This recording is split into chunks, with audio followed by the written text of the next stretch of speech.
We're official. So let me introduce myself before I put on a slideshow.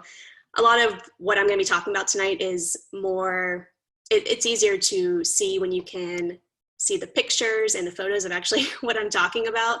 So I'm going to throw up a slideshow after I introduce myself, and then we can go through it together and you'll have a more visual representation of what I'm actually talking about. So if I've never met you before, my name is Brittany Daly, and I'm actually a Burn Bootcamp member, primarily going to the South Park location and the 7:30 a.m. camps. My sister Jessica and I both started around September last year, so I guess it's been probably about 7 or 8 months now that we've been members, and we're missing everyone at camp, just like all of you are, I'm sure.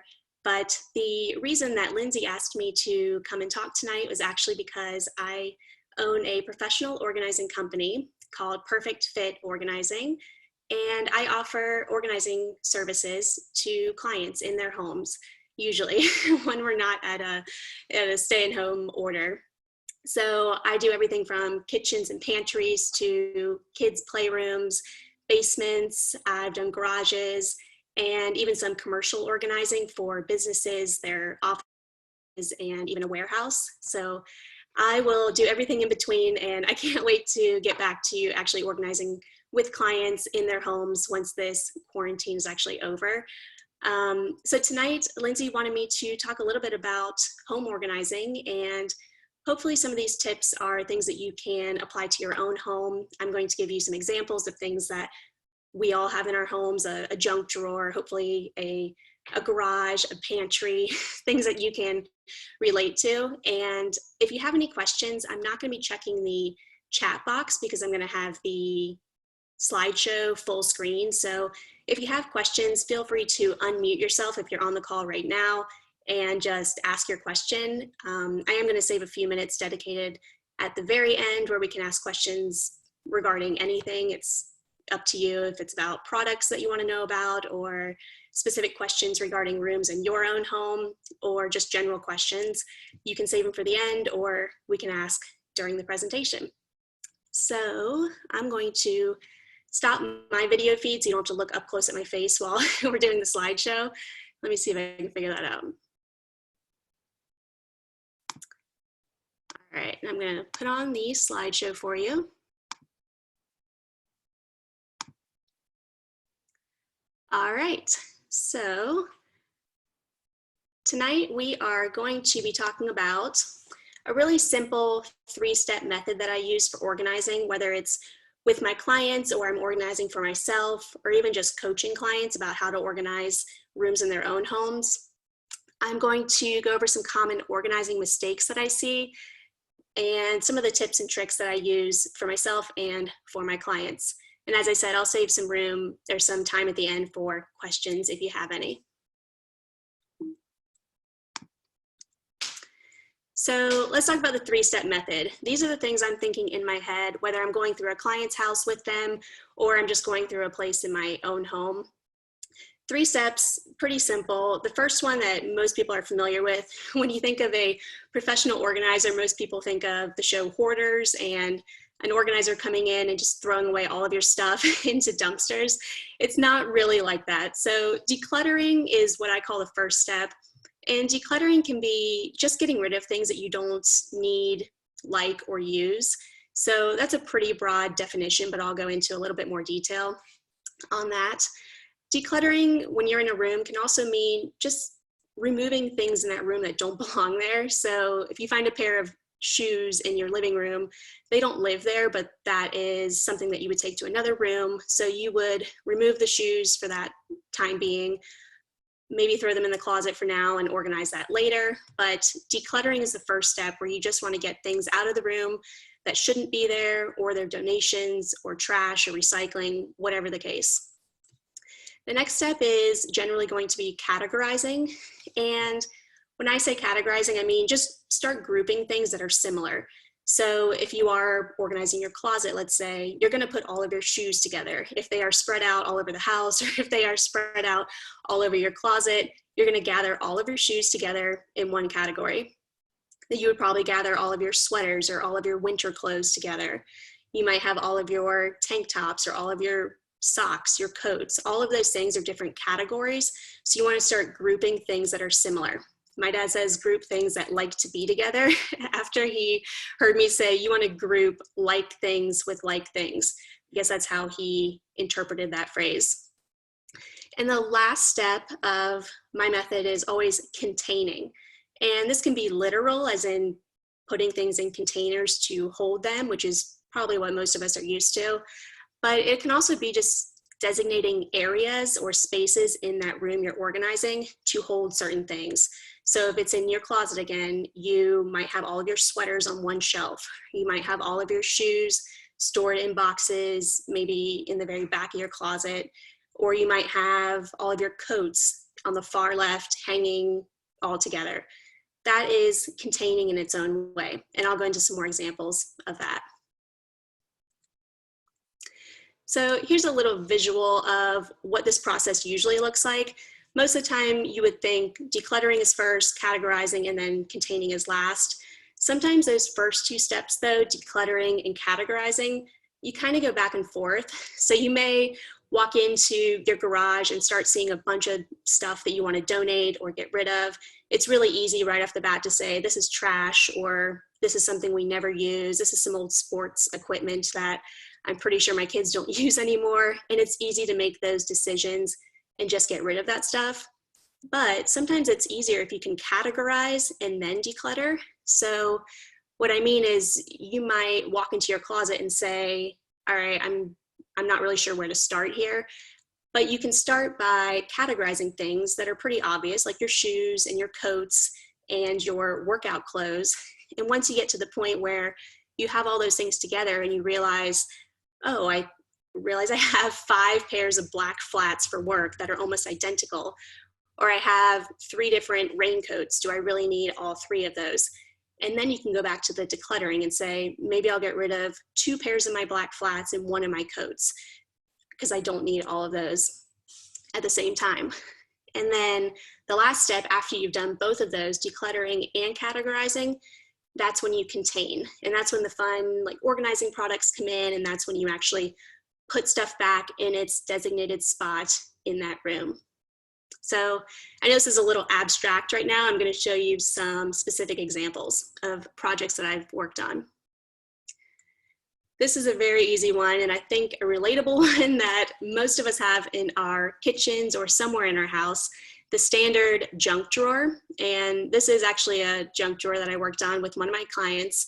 They had just moved into a brand new home, and this was kind of the dumping ground for all that random stuff they were finding. The paperwork, the batteries, the pens and pencils that they were using, but obviously it's not organized. So the first step when I look at this junk drawer is thinking about what we could get rid of or what might not belong there. So in that manila folder on the right-hand side of the drawer, there's some coupons. There was actual like important paperwork that needed to be filed in their home office. There were home documents. I think there was even a social security card. So some really important stuff that probably didn't need to be living in the junk drawer in their kitchen.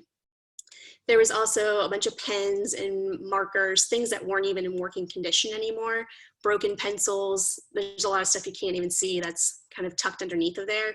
So all of those things, we went and we actually got rid of all those.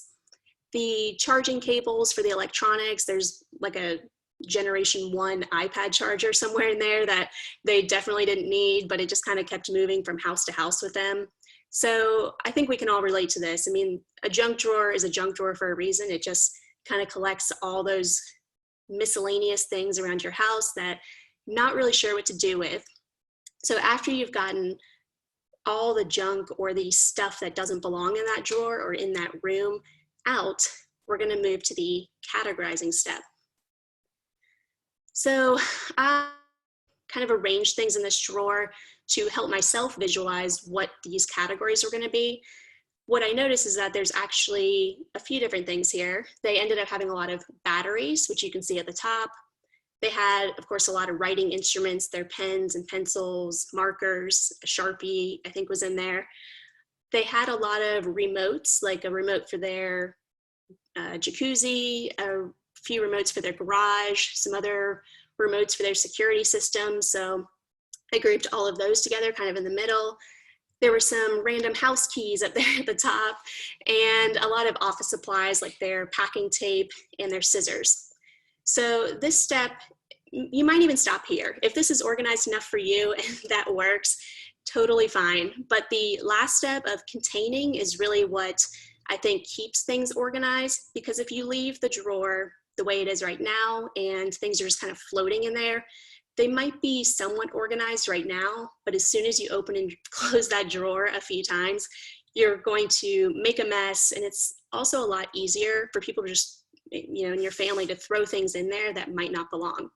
So we move to the containing step. This is where the organizing products come in.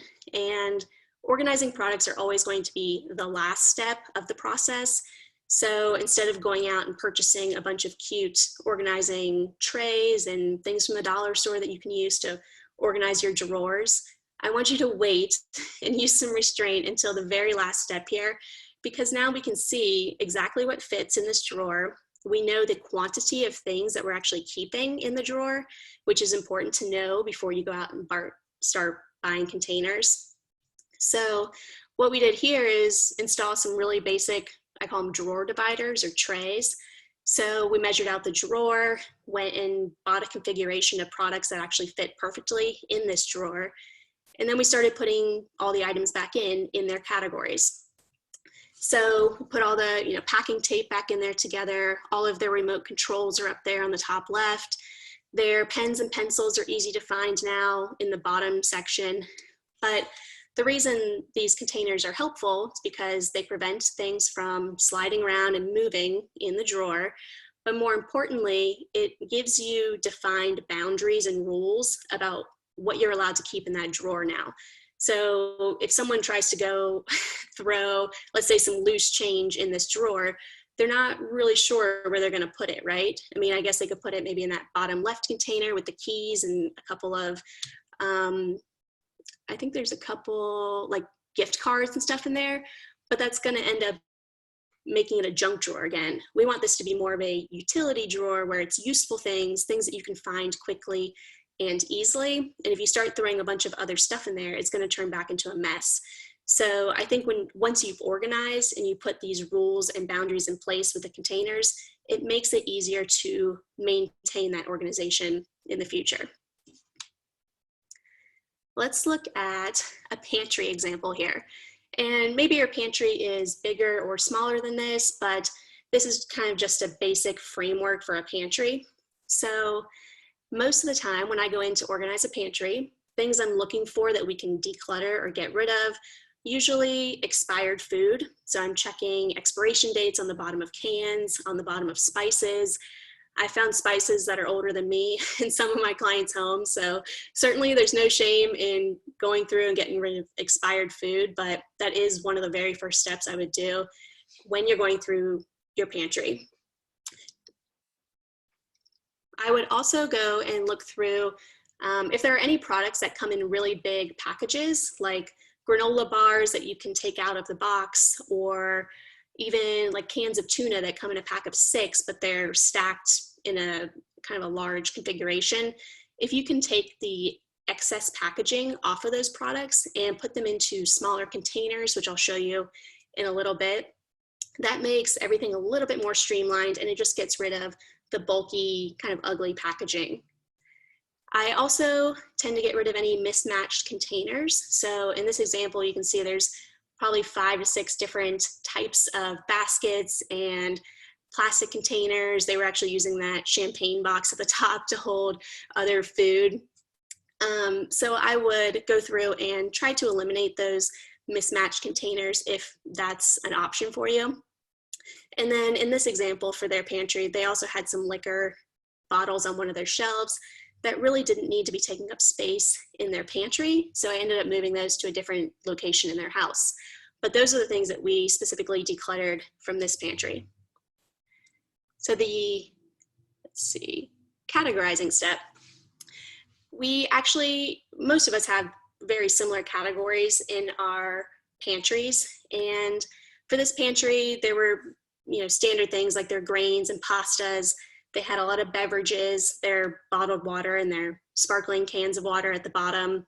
They had a lot of sauces and condiments, things I would consider like your salsa, your mustard, your marinades for cooking, that kind of thing, and some baking ingredients. But most importantly, I think all of us are living on snacks right now. So I'm pretty sure I left them at least 2 baskets that were just designated for snacks in their pantry. So when I went to contain things in this pantry, I chose some matching baskets, matching containers. That always makes things look a little bit more organized.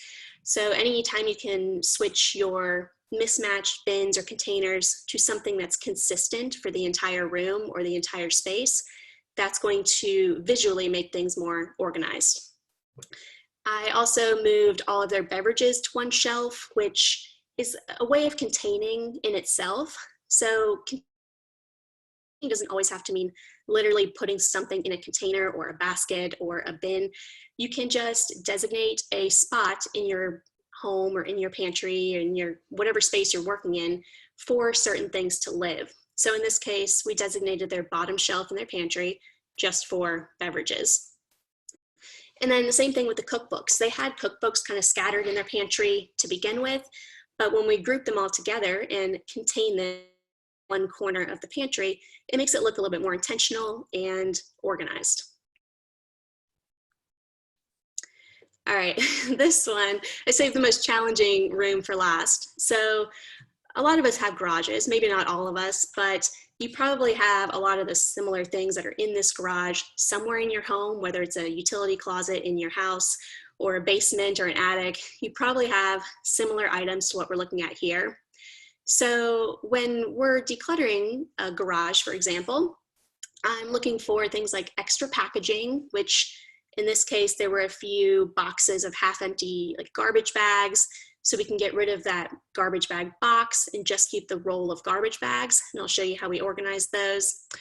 I also removed some things that didn't belong in this closet in the garage, so there was actually more space in the garage where we could put things like their paints and their tools, and they didn't necessarily need to be stored in this closet. So those are the first things I removed. Once we categorized, this is the finished product here, but we actually found quite a few light bulbs. We found a lot of tape. That box with the blue lid on the shelf is all full of different types of tape. There was a lot of auto cleaning and maintenance supplies, a lot of cleaning products, pesticides, as you might imagine in a garage, and like I mentioned, those garbage bags, which ended up on that second top shelf in a container. So no longer in their original packaging, in their original boxes. It just looks a little bit cleaner now that we have taken them out and just put the rolls of garbage bags in a box itself. And containing everything in this garage was actually pretty easy. We were able to reuse containers that were already there. So containing doesn't mean you have to go out and buy a bunch of really expensive, fancy products from the container store. You can if you want to, but a lot of times you can reuse the things that you already have in your home. That would always be my first suggestion. And in this case, we were able to do that. The containers, like for the bungee cords, are always a good idea if you can corral smaller things like the bungee cords into a box or a bin of some kind.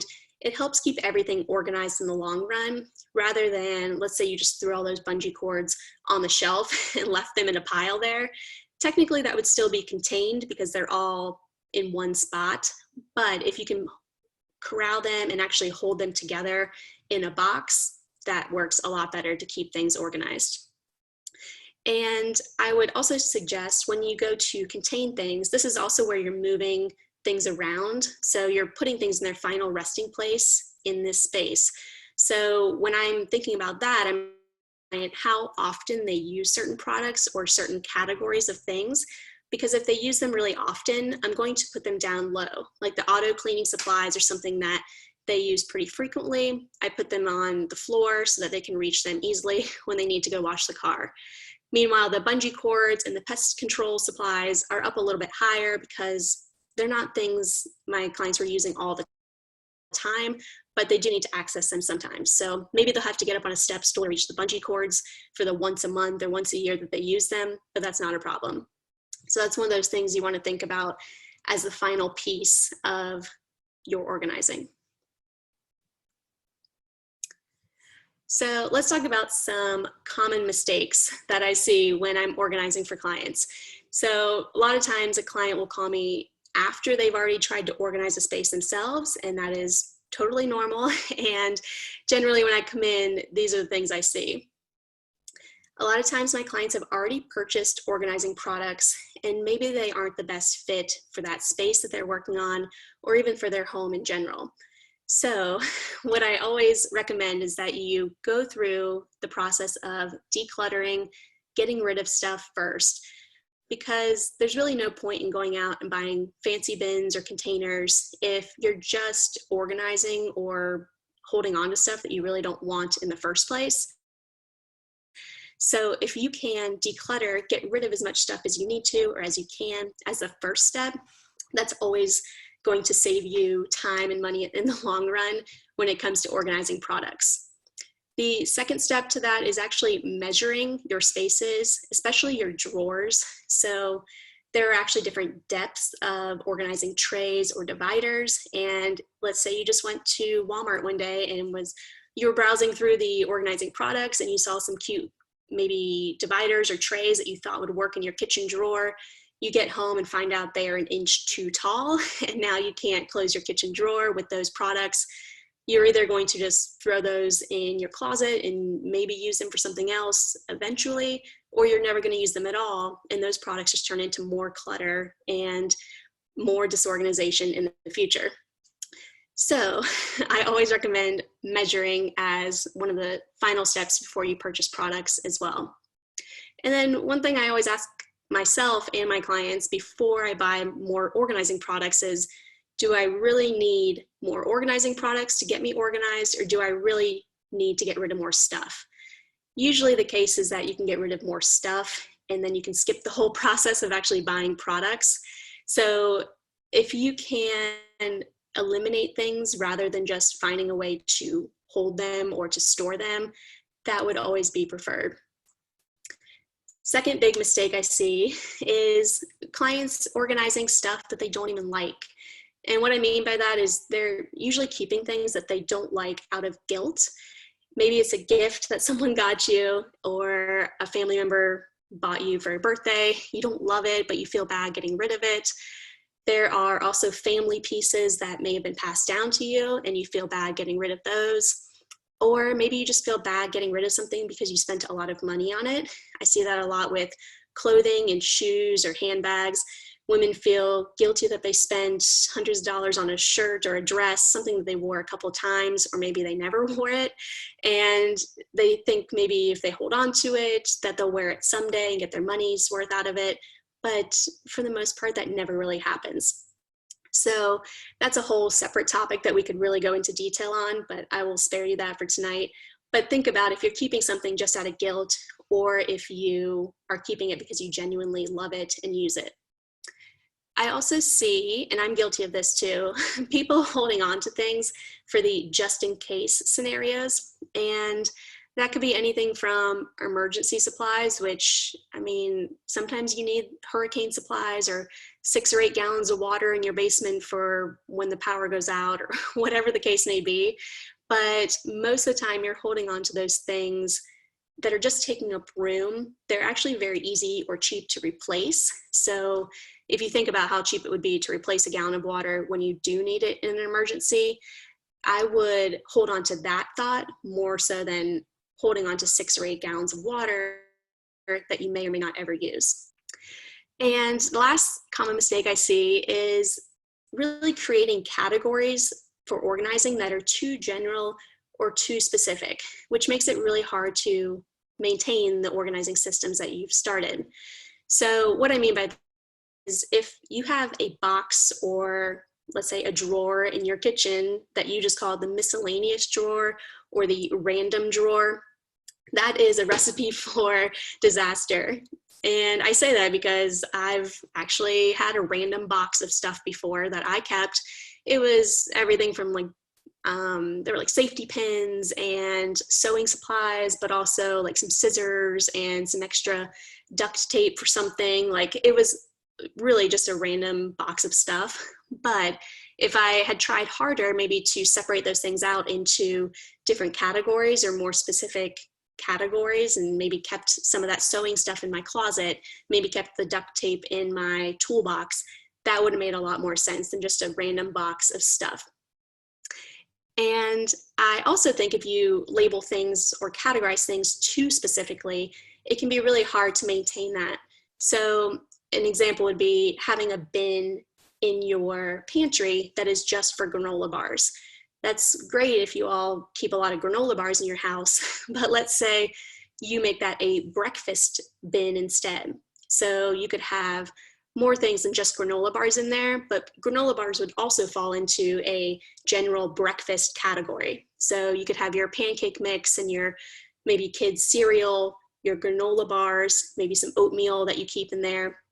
But if you make the container just for granola bars and you come home with cereal and oatmeal one day, you're not going to know where to put those items because the granola bar bin is already full, or it's just too specific to put those items. Remember, you can always unmute yourself if you have a question, and I am happy to answer that for you because I'm not looking at your faces right now, so I can't see if you're waving your hands or if you have a question. So a few tips and tricks that I go through with my clients, or I leave them with this information when I am done organizing. I will always tell them, if you ever want to go through this process again for a different room in your house, when you go to start the decluttering process, I want you to set yourself up for success, meaning that donations need to have a designated spot. If you have trash, get the trash bags ready, and you have separate areas for the trash and donations so that they don't get mixed up. But one of the biggest things I find is just that once you have those donations, you've maybe collected things, you went through your closet or your kitchen and you found things that you know you don't want, but they are going to be donated. Go ahead and start putting those things in bags or boxes that then you can take straight to your car after you have decluttered. The reason for that is if you just start making a pile next to your front door, next to your garage, let's say, that pile may end up sitting there for another 2 weeks before you actually end up moving it to the car.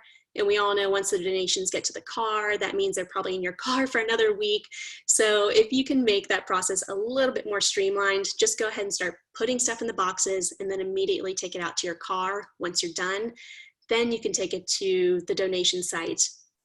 You can also schedule donation pickups with a lot of local charities. Unfortunately, right now, with the stay-at-home order, donation pickups are not an option, but that is generally a really good option if you have a lot of stuff or even bigger pieces like furniture, and you don't want to find a way to pack them up in your car. Maybe you don't have a truck that you can use. So I would definitely take advantage of donation pickups with charities. And the last thing is, when you think about decluttering, sometimes it's a little overwhelming if you're just thinking, I know I don't have enough room to keep everything in here, but how much should I really keep, or what is a realistic limit for me? And I think that really depends on your space and your personal preference. But a good way to think about it is if you have, let's say, children and they have a ton of stuffed animals, they have 100 different stuffed animals, you tell them, or you maybe go through the stuffed animals when they're not around, and you set the limit of, we're going to keep the stuffed animals that fit in this basket. So maybe that's 20 stuffed animals, or maybe that's 50, depending on the size of the basket. But that basket is your quantity limit. So if the stuffed animals don't fit in there, they're going to be donated.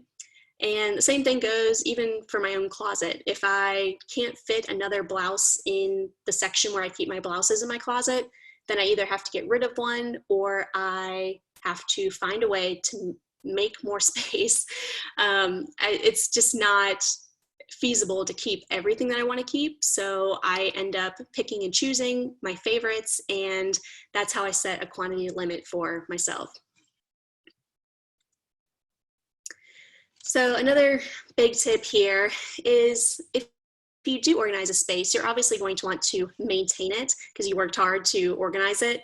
But the systems that you've created need to be easy enough for everyone in your family to understand so that the whole system can be maintained. If you go through and make things too specific or too detailed that they can't follow the process, then it's going to become a mess with very little effort.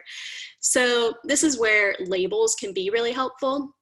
I don't think you have to label everything all the time, but let's say in the pantry here, for the example, that you have boxes or bins when you come in from the grocery store. It's really easy for your kids to help you unload the groceries because they know the nuts and seeds go in this basket, or the cooking essentials go in this basket, the salty snacks go in that top basket that has tortilla chips in it.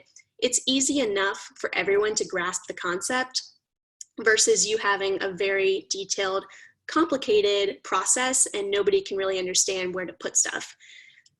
I think the most effective organizing systems allow you to delegate responsibility, which has come in very handy for me. If I'm using a personal example here, if my husband asks me for stamps to send mail, instead of me getting up and saying, I know, where the stamps are, let me just get them for you, I can say they're in that box that has the label that says supplies on it on the bottom shelf in the office. It's really simple for me to just hand the task off to him instead of me doing it for him. And the same thing goes for kids. If you're asking your kids to clean up the playroom, but they're not sure where things go or it's too complicated, they're not going to be able to help. But if you have systems that are simple enough for the kids to understand, they know how to clean up and you can take that responsibility off of your plate, hopefully. And I do realize that taking the time to set up systems is initially a lot of work, but in the long run, organizing is supposed to save you time and effort and money and all of those. So if you can put in that time and money and effort in the beginning, it's going to save you a lot of work in the future. So a common thing I see when I come into clients' homes, or I've had to use this tactic in my own home as well, using more vertical space or the backs of your doors for extra storage. So some of us in Charlotte are renters and we have very small, limited spaces to work with. And the backs of doors can actually add a ton of versatile storage space for you. One of my favorite products is actually in this photo. On the left-hand side, you'll see it's called the Elfa Door Rack, and it is from the Container Store. It's a little bit of an investment. It's around $100 starting at, but it has a bunch of different attachments that you can add on or take off. So in this example, there were some baskets that go all the way up to the top, but there's also a gift wrap attachment that you can use, so you can store gift wrap in there. I think you can add a lot of functionality to the backs of your doors if you start looking at them as more storage potential. I also see a lot of times that there's a lot of wasted vertical space in closets and sometimes even in the kitchen. If you can stack things or go higher with how you store things, let's say like the shelving unit in this closet on the right-hand side. This closet originally just had a wooden dowel that was going across the top so you could hang coats. It's technically a coat closet, but we use more of the vertical space here to store things up to the top of that shelf rather than just throwing things on the bottom of the floor and then hanging coats maybe on the actual coat dowel.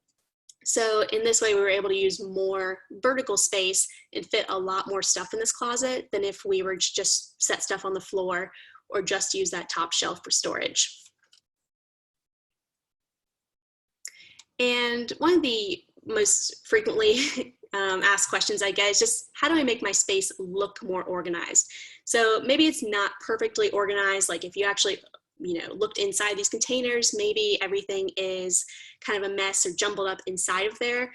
But how from the outside can I just make things appear visually less cluttered?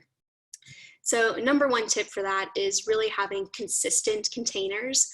It doesn't mean everything has to match exactly like it does in this photo, but if you can just have containers that maybe are all the same color or the same style, these containers in this photo on the right-hand side are actually, it's a mix of a couple different containers. There's the big tubs and then some of the smaller white containers, and they're from 2 different stores. So it doesn't necessarily have to be that you go and buy out Target with all the same basket or bin, but I do think having the same color or style of container makes everything look a little bit more uniform and organized.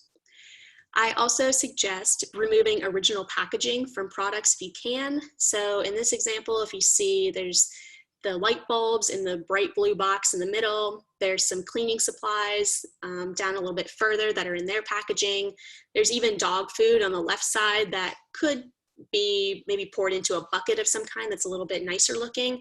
So if you can take things out of their original packaging, it eliminates what we call visual clutter, just a lot of bright colors, a lot of different patterns, a lot of different logos, and all of those combined make it look a little messier. Whereas on the right-hand side, you see we've taken some stuff out of the packaging, or at least hid those things in the white baskets or bins.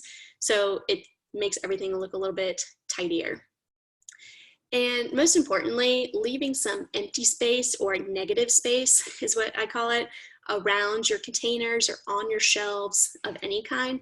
That's going to make things look more open and cleaner. So in this example on the right, maybe could have fit another basket on those 2 big shelves in the back, but I didn't really see the need to squeeze extra baskets in there when we can kind of contain everything in one large basket. So try to leave a little bit of wiggle room or empty space around your products, and that will make things look bigger, cleaner, and tidier in general.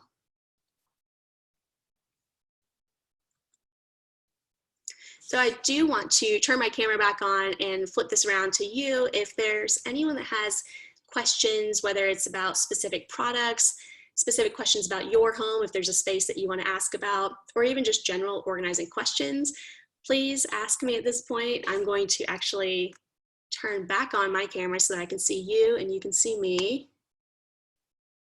Let's see if I can figure that one out.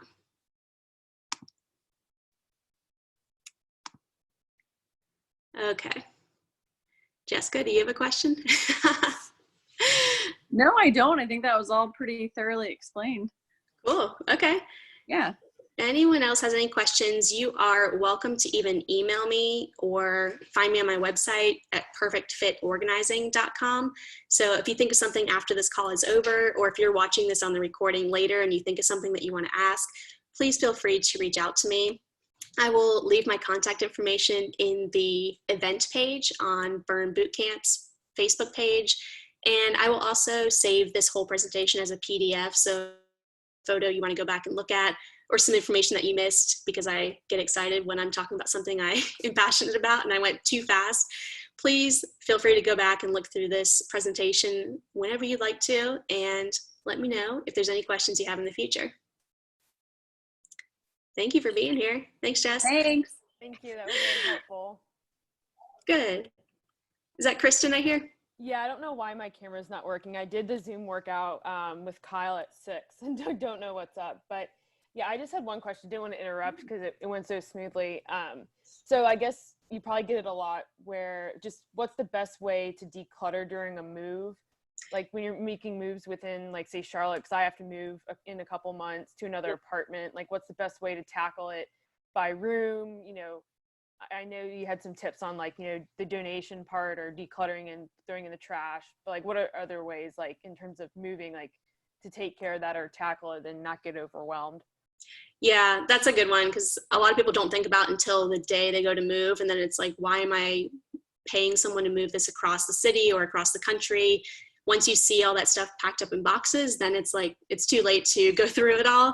But you're on the right track, thinking ahead of time. So I always think, even before I purchase something at this point, or before I decide to keep it in my house, I think, is this something that I'm going to want to move in 3 years when I move out of this place? Or do I want to move it across the country again if I have to do that? Like, if it's not something that's special enough to keep during a move, then I shouldn't be keeping it in general. But I do also think going room to room, like you mentioned, is a more feasible, kind of realistic way for a lot of people to do this. So if you just want to start in your bedroom one day, I would, maybe set a timer for 30 minutes so you don't get overwhelmed or overworked, but really go through just one room at a time and say, is this something I really care about enough to pay a mover to pack it up for me, to unpack it and find a place for it in my new home? Because that's the other thing. Once you get there, it's like, why did I bring this junk with me if I don't even like it that much? Especially in a new home, it's like you want to get a fresh start and you don't want to have to think about, where am I putting all this, old clothing that I definitely don't even like. So does that help kind of answer your question? Yeah, no, that's helpful. I know my mom always tells me that and I always don't listen. So Yeah, no, it's super helpful.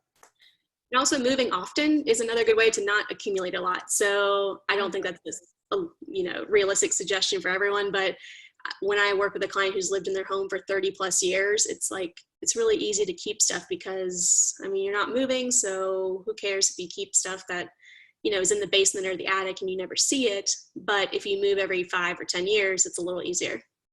Yeah, no, that's agreed. Cool. Thank you for being here tonight, Kristen. Thanks. Jess, you have anything? Nope, I feel good about it. I might need your guidance once I start. I have a closet that I desperately need to clean out and organize. So I'll put some of these tips into practice. Sounds good. Or I'll be calling you or texting you though with issues. Yeah. All right. Well, I will end the recording here, and we can still talk if we need to, but let me stop recording so everyone can watch us at some later date.